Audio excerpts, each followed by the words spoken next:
بسم اللہ الرحمن الرحیم۔ قصہ ہے 11 ابو سفیان کی پریشانی۔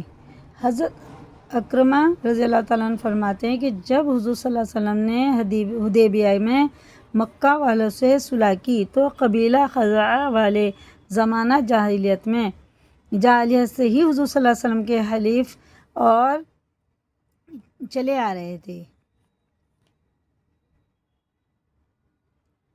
اور قبیلہ بنو بکر والے قریش کے حلیف تھے، اس لیے حضور صلی اللہ علیہ وسلم کی صلح کے اندر قبیلہ خزاعہ والے بھی آ گئے اور قریش کی صلح میں بنو بکر داخل ہو گئے۔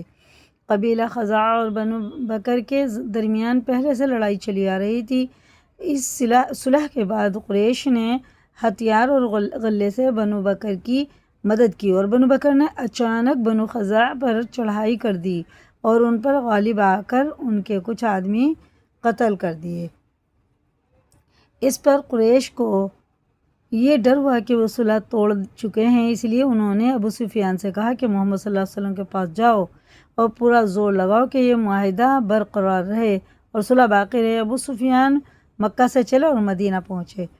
حضور صلی اللہ علیہ وسلم فرمایا، ابو سفیان تمہارے پاس آیا ہے، اس کا کام بنے گا تو نہیں، لیکن یہ خوش ہو کر واپس جائے گا۔ چنانچہ ابو سفیان حضرت ابوبکر رضی اللہ تعالیٰ عنہ کے پاس آئے اور ان سے کہا، ابوبکر آپ اس معاہدے کو برقرار اور صلح کو باقی رکھیں۔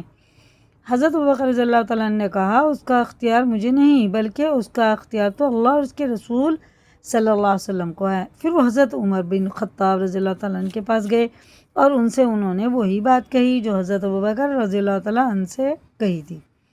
حضرت عمر رضی اللہ تعالیٰ عنہ نے کہا، تم نے خود ہی صلح توڑ دی ہے، اور اب جو صلح نہیں ہو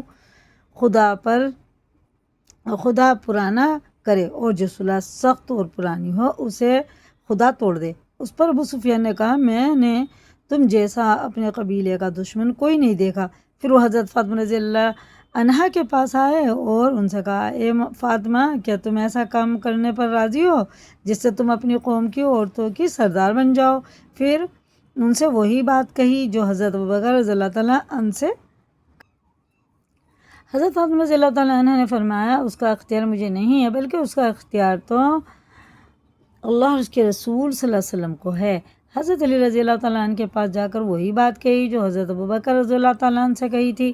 حضرت علی رضی اللہ تعالیٰ عنہ نے ان سے کہا، میں نے تم سے زیادہ بھٹکا ہوا آدمی کبھی نہیں دیکھا، تم تو خود اپنے قبیلے کے سردار ہو، اس لیے تم اس معاہدے کو برقرار رکھو اور اس صلح کو باقی رکھو، کسی کو منہ توڑنے دو۔ اس پر ابو سفیان نے ایک ہاتھ دوسرے ہاتھ پر مار کر کہا، میں نے لوگوں کو ایک دوسرے سے